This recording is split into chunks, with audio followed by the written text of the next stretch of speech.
You know that feeling, right? We've all been there. You say something, you do something, and literally a split second later, you're just wishing you could grab the words and pull them back. It's that lightning-fast reaction that can get us into so much trouble. Well, today, we're going to look at that whole moment in a new way. Not as some kind of personal failing, but as a biological process that, believe it or not, we can actually learn to navigate. I mean, seriously, who hasn't? That feeling is just so universal. You fire off that angry text, you snap back with a comment you don't mean, and then, boom, the regret kicks in. It can really feel like we're just at the mercy of our own impulses.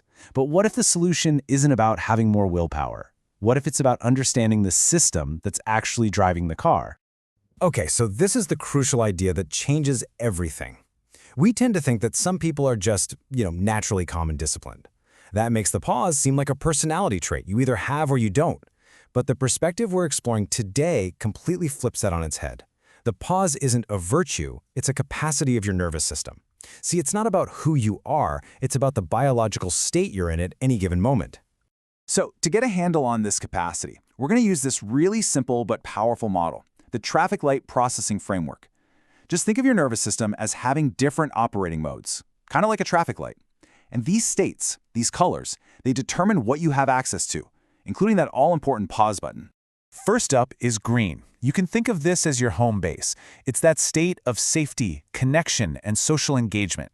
Now, what's really important here is that in green, your prefrontal cortex, that's the thinking, planning, rational part of your brain, is fully online and in charge. This is where you have access to choice, to reflection, to all the good stuff. Next, we have the orange state.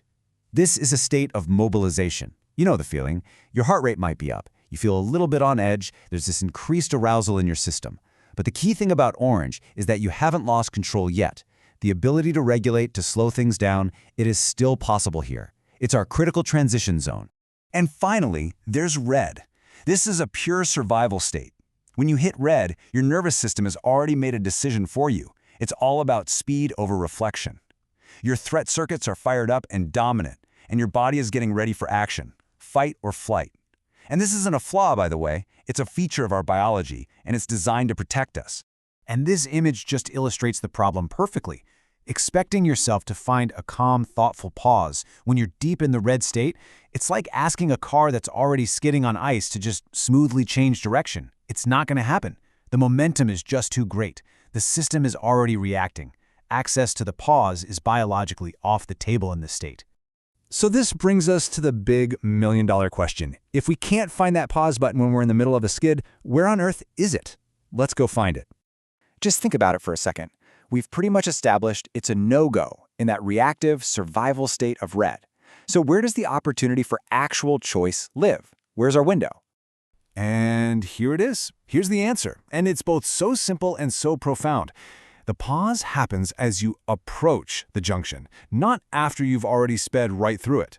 It's a proactive move you make before you react, not some kind of retroactive fix you can apply afterwards. This visualizes that junction perfectly. The choice, the real choice, between just reacting on impulse or thoughtfully responding happens before you put your foot on the gas. And that ability to see the signs and make a conscious decision, that is only available to us when we're in the green state. And let's be really clear about what this pause actually is. It's not some grand, dramatic moment of wisdom from a movie. It's often just a flicker, a tiny internal, whoa, hang on. It might be the single breath you take before you reply, or the simple decision to just wait 10 minutes before sending that email. It's small, it's subtle, and it's totally achievable. Okay, so if the pause is a biological capacity, how in the world do we build it? Well, the answer is in something called neuroplasticity. We can literally rewire our brains through repetition and practice. So, let's talk about how to build a better braking system for our nervous system. Think about it like this. You don't learn to use your brakes for the first time while you're speeding down a steep hill, right? No! You practice in a safe, empty car park. It's the exact same idea here. You start by practicing tiny little pauses when you're already in the green state, when you're calm. Every time you do that, you strengthen the neural pathways for inhibition, for braking. And over time, that practice makes the pause more accessible when you start to feel activated, when you hit orange, which is what helps you prevent skidding all the way into red. So what does this actually look like in the real world when you feel yourself shifting into that transitional orange state? Well, it can be really small, practical things like these. Just taking one single deliberate breath. Actually saying the words, you know what, give me a minute.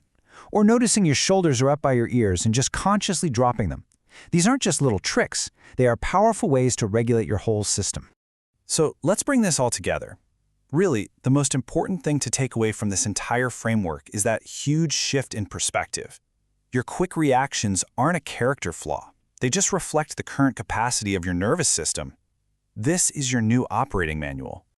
And it can all start with something as simple as this. Before you act, just check your internal fuel gauge. Just ask yourself, what state am I in right now? That simple act of checking, that is the pause. That's what creates that tiny, crucial gap between the trigger and your response. I want you to let this one sink in because it is the key to everything we've talked about. The ability to pause does not live in your personality. It lives in your capacity. And that's amazing news because it's something you can build, you can practice, and you can expand over time. You're not just suppressing a reaction, you're expanding your ability to respond. And so, to leave you with a final thought, I want you to apply this right now. As you're sitting here listening, just take a second, check in with yourself. What color is your light in this very moment? Because just knowing the answer, that's the first step.